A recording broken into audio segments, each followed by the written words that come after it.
Yo, what's up guys? May ipepresenta ako sa inyong bagong leopard gecko natin. Pero bago yun, kukumustahin muna natin si Yoshi. Medyo naging mailap na siya. Buksan natin dahan-dahan lang. Baka bigla siyang magtago sa kanyang lungga.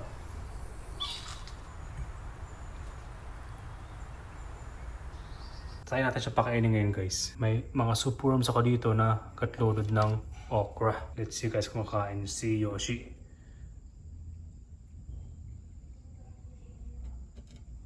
Ayaw niya guys. So eto guys, si Yoshi, mas prefer niya na magtago sa kanyang wet hide. Although hindi masyadong wet ngayon.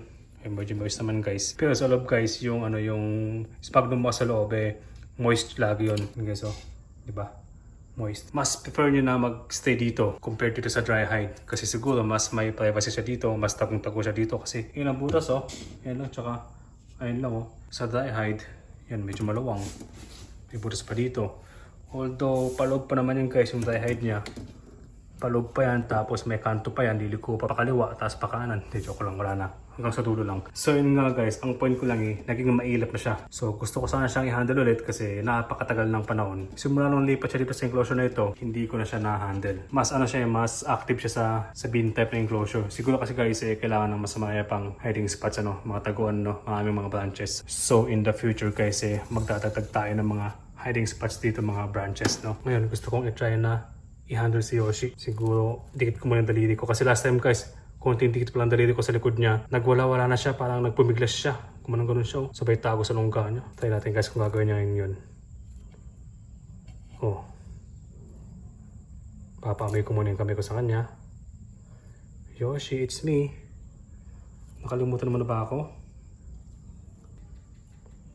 Papamay ko muna yung kamay ko sa kanya. Ayun, at least nakahawakan natin siya. Pero kung wala siya sa mood guys, nagtago na siya dito. Ayun siya oh. Yun, parang nahiga na dun sa loob. Parang asong nahiga na lang kagad Hayaan na natin siya guys. Photos plant na nilagay ko yung palantana kasi wala pa akong nilalagay na dead light dito o plant light dito. Kailangan ng lights para lumago sila. Hindi pa tapos yung setup natin dito. Please welcome guys ang bagong member ng Schizo Family. Isang bagong leopard gecko. Si Coco. Coco ang pangalan niya guys. Hindi ko na siya papangalan sa inyo kasi nakaisip na kagad ako ng pangalan niya. Coco, ang bagong leopard gecko.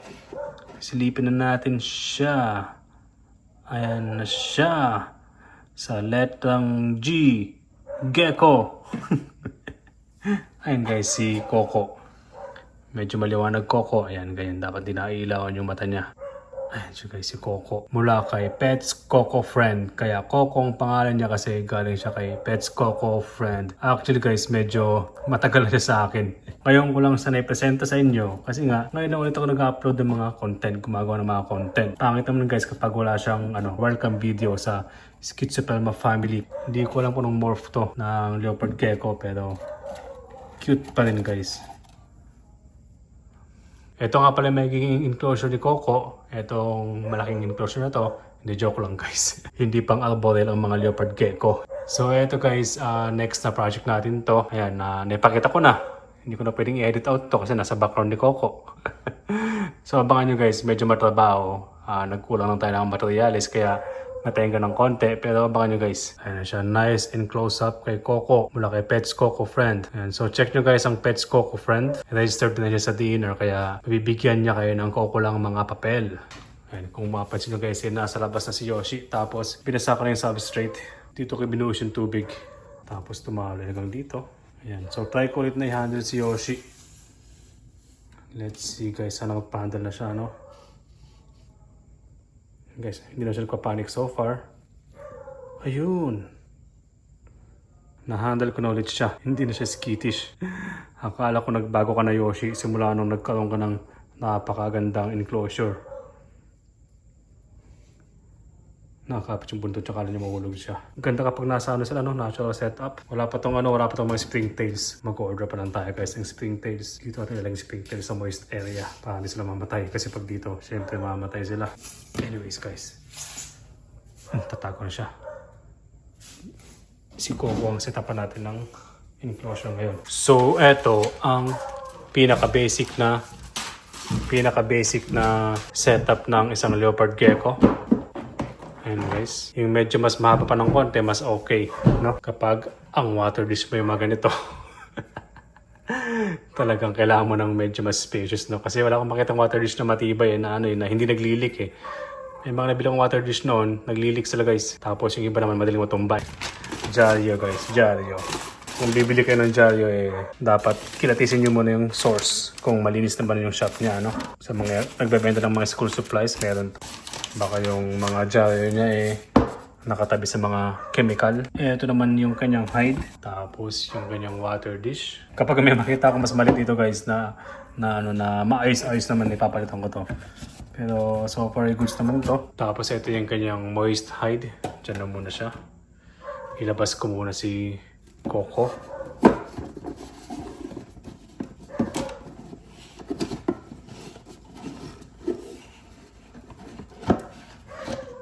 Yan. Okay, Gina, Coco, Gina. Labas na po. Labas na po. Sige na, huwag nang maalte. Ayun.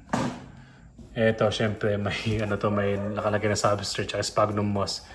Kinalat-kalat ni Coco, kaya ayan, lalagyan ko na rin. Parang bagong panimula ba. Presentation nga ni Coco. Ayan, kuha tayo ng sphagnum moss dito, tsaka Coco Peat.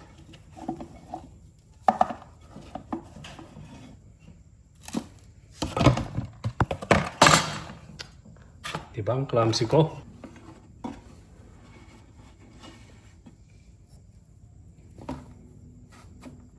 Dapat pula yung butas na medyo nakataas ng konti. Okay na yun guys. Basahin na natin.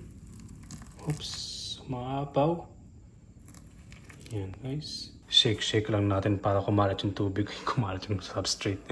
Kasi minsan pag sobrang basa di ko alam, kinakalat nila Tapos eto, dyan lang. So yun ang basic setup ng leopard gecko.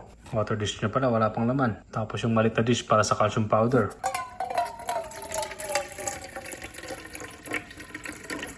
Actually guys, si Yoshi, dito siya sa bin na lumaki. Nung nakuha ko si Yoshi, maliit pa lang siya. Tapos ito yung height ni Yoshi noon. Tapos ngayon naman, si Coco nagmana nito. Ngayon lang kita na-presenta. Sorry Coco. Sorry pets Coco friend. Abangan nyo to guys. Medyo matagal pa pero abangan nyo. Maraming salamat at chill lang tayo lagi. Dito sa Schizo Palma TV Philippines PH.